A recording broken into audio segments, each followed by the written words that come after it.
वैशाली में JDU party ने कराया जननायक कर्पूरी चर्चा, हजारों लोगों ने लिया भाग। बिहार के वैशाली जिले के पटेड़ी बेलसर प्रखंड के बीआरसी भवन के प्रांगण में जेडीयू पार्टी की ओर से जननायक कर्पूरी चर्चा किया गया।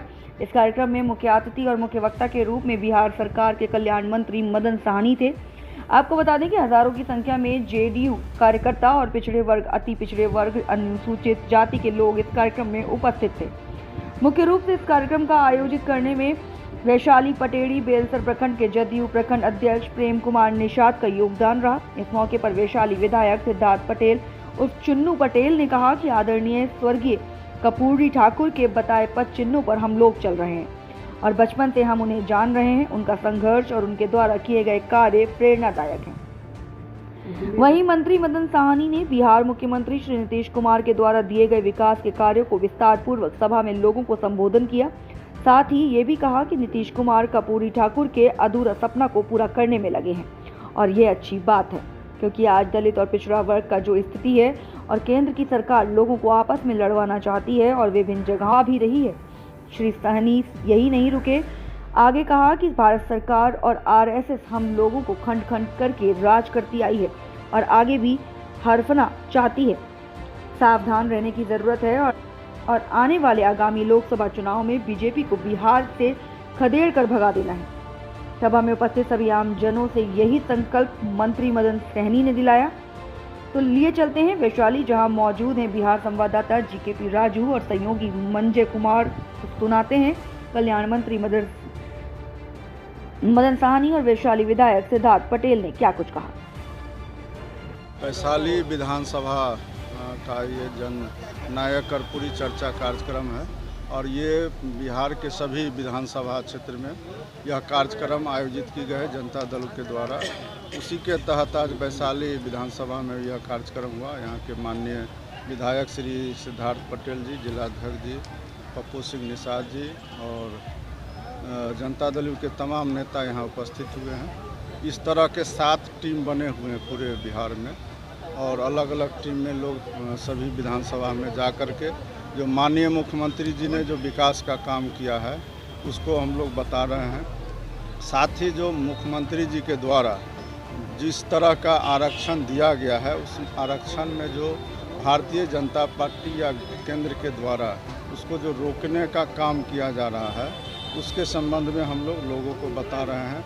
और आगामी जो लोकसभा चुनाव है उसमें हम लोग इंडिया गठबंधन के जो भी उम्मीदवार होंगे उनको जीत पक्का करने के लिए हम लोग लोगों से संकल्प के माध्यम से अपनी बात को रख रहे हैं और लोगों का इस कार्यक्रम के माध्यम से पूरा समर्थन मिल रहा है। बड़ी संख्या में लोग जुट रहे हैं और सभी लोग एक स्वर से भारतीय जनता पार्टी के खिलाफ अपनी एकजुटता प्रदर्शित कर रहे हैं और इंडिया गठबंधन को लोग समर्थन कर रहे हैं। और यह इसलिए भी हो रहा है कि माननीय मुख्यमंत्री जी के द्वारा जो बिहार का विकास किया गया है और जो अत्यंत पिछड़ा वर्ग के लोग हैं या महिला हैं उनको जो पंचायत के अंदर आरक्षण दिया गया है या लोकसभा में भी पहले हम लोग की संख्या नगण्य होती थी।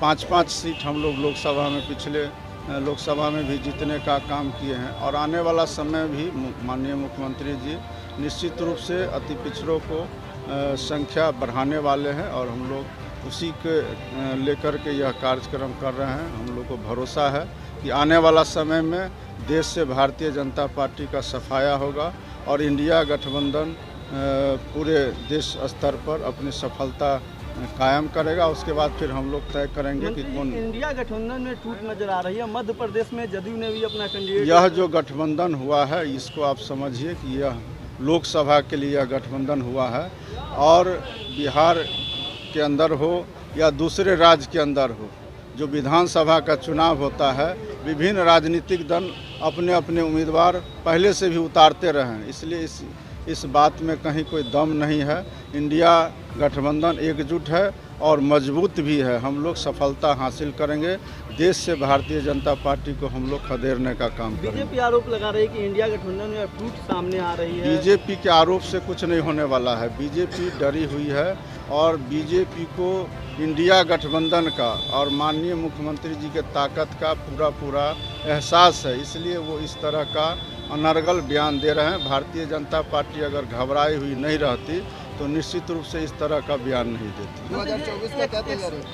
उसी तैयारी में तो हम लोग लगे हुए हैं। भारतीय जनता पार्टी को हम लोग देश से पूरा खदेड़ने का काम मंत्री करेंगे। जी, एक सवाल है कि यहाँ सभा चल रही थी और पीछे दो स्कूल चल रहे थे, उस दौरान एग्जाम भी चल रही थी और आवाज़ के कारण बच्चे स्कूल छोड़ के जाने लगे। नहीं, ऐसा नहीं। हम लोग इतना सच नहीं, ये अभी जो कार्यक्रम हुआ उससे पहले स्कूल चल रहा।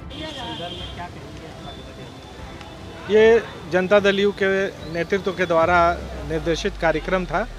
इसमें हम लोग के राजनीतिक गुरु और माननीय मुख्यमंत्री जी के भी राजनीतिक गुरु कर्पूरी ठाकुर जी के किए गए कार्यों के बारे में जनता के बीच जो सही उत्तराधिकारी के रूप में माननीय मुख्यमंत्री जी उनके विचारों, उनके उद्देश्यों को पूरा कर रहे हैं, जनता के बीच इन्हीं बातों को बताने का काम हम लोग किए हैं। और जो लोग छल कर रहे हैं समाज के साथ कि हम आपके साथ ये करेंगे, चुनावी वादे का समय आ गया है, तो जो वोट लगे घटने तो वादे लगे बटने, ऐसी ही कहावत चरितार्थ हो रही है। इसी उद्देश्य से हम लोग आज ये कार्यक्रम का आयोजन किए थे। एक प्रश्न हम ये पूछेंगे कि कर्पूरी ठाकुर एक बार उप मुख्यमंत्री और 2 बार मुख्यमंत्री रहे, लेकिन 1 इंच जमीन उन्होंने अर्जित नहीं किया और ना ही वो आज तक कोई कार खरीदे, मतलब स्वर्गवास हो गए।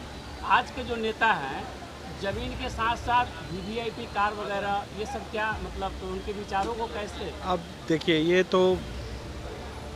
ये मैं दूसरे नेताओं के बारे में नहीं बोलना चाहूँगा। हम लोग के आदर्श हैं जननायक, और बचपन में जब मैं स्कूल में पढ़ा करता था उनसे 1-2 बार मिलने का सौभाग्य भी प्राप्त है। इतने सीधे सरल थे कि हम लोग जब खेलते रहते थे, छोटे बच्चे थे, तो हम लोग के साथ खड़े होकर हालचाल भी हम लोग का पूछ लेते थे। तो मैं उनके महान विचारों को हम लोग पढ़ा करते थे। उस समय तो उतनी सूझबूझ नहीं थी कि हम लोग उनसे कुछ करते, लेकिन बाद में जब उनके बारे में हम लोगों ने पढ़ा तो काफ़ी हम लोग उनसे प्रभावित हुए, और आज की नौजवान पीढ़ी भी उनके विचारों से प्रभावित हो रही है। और दूसरे नेता क्या कर रहे हैं उसके बारे में हम लोग अब क्या कर सकते हैं, तो आप उन्हीं से पूछें जो बड़ी बड़ी गाड़ियों में घूमते हैं। स्कूल के प्रांगण में ये कार्यक्रम रखने का उद्देश्य क्या है? उधर विद्यालय भी संचालित हो रहे हैं। उधर ये बिहार स्कूल का विद्यालय उधर है। हम लोगों ने उधर कोई साउंड का अरेंजमेंट नहीं किया था, किसी तरह का ध्वनि प्रदूषण स्कूल में नहीं जा रहा था। हम लोग साइड में, रोड के साइड में जो इसका मैदान है उसका उपयोग हम लोगों ने किया।